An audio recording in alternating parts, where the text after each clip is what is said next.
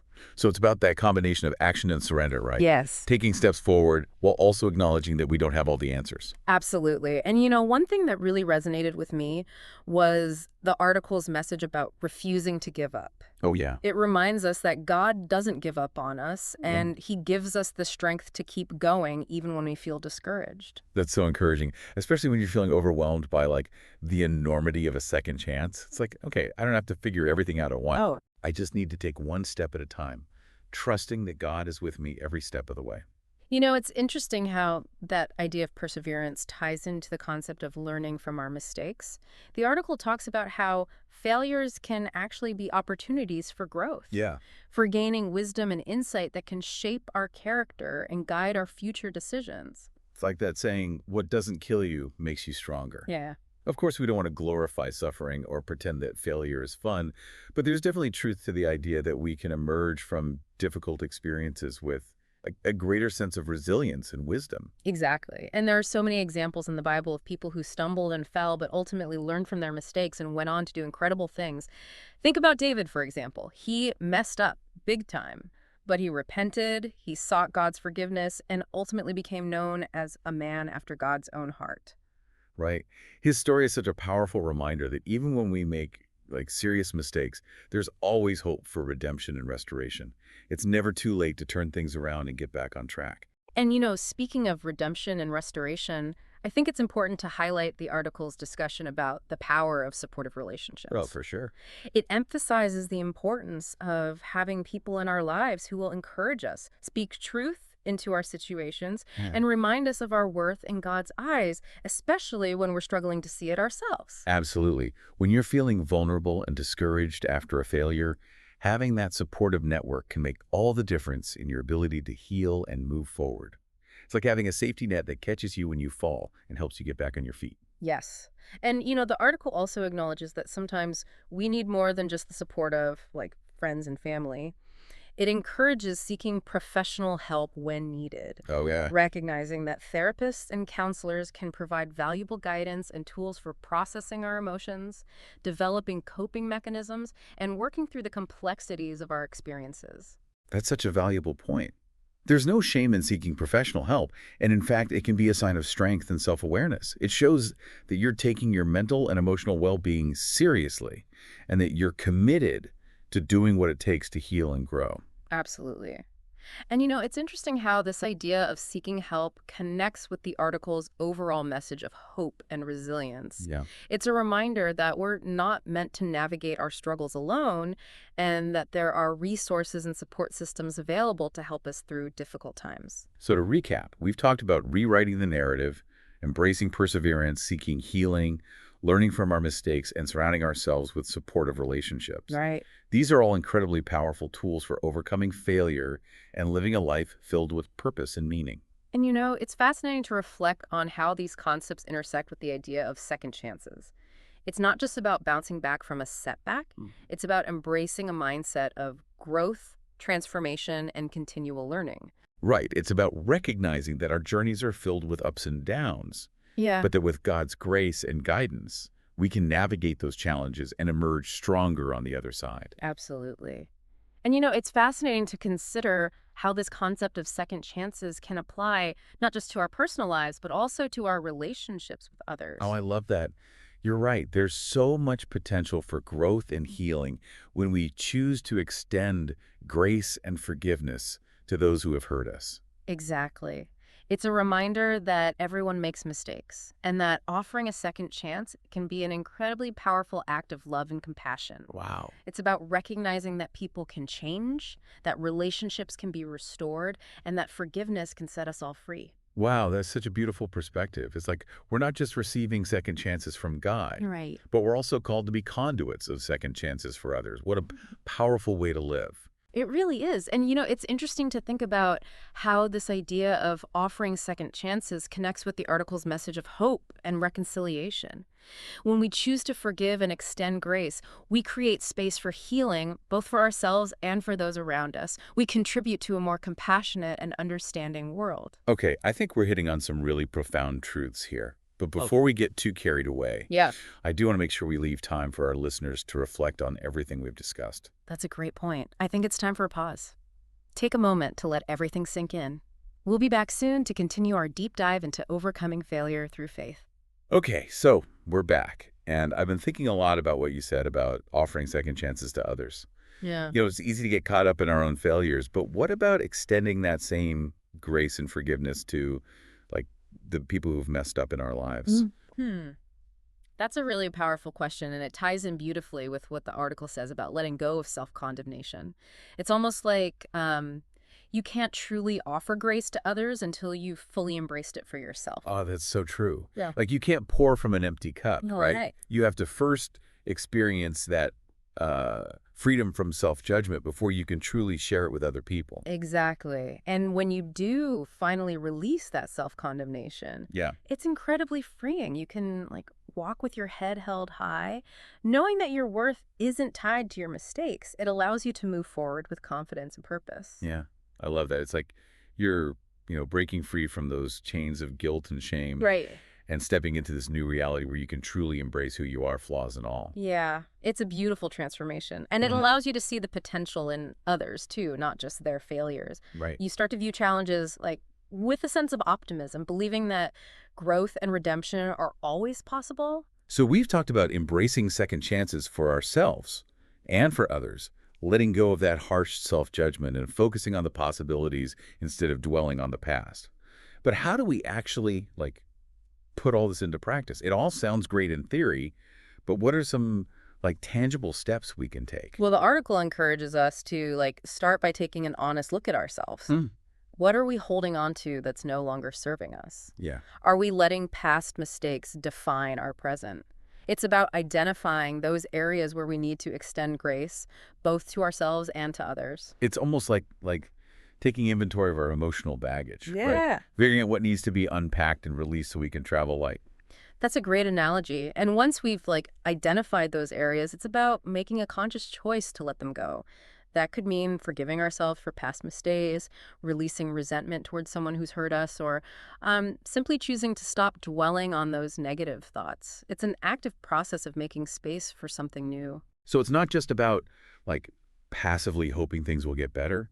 It's about taking deliberate steps to create change, both internally and in our relationships. Exactly. It can be challenging, no doubt, but it's incredibly rewarding. You Yeah. start to experience a level of freedom and peace that you didn't even know was possible.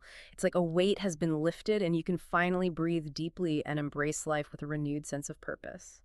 As we're talking about all this, I keep coming back to that central theme of God's unwavering love and grace. Oh, yeah. It's something the article emphasizes again and again, and it's so powerful. It is. No matter what we've done, no matter how far we've strayed, God's love for us never changes.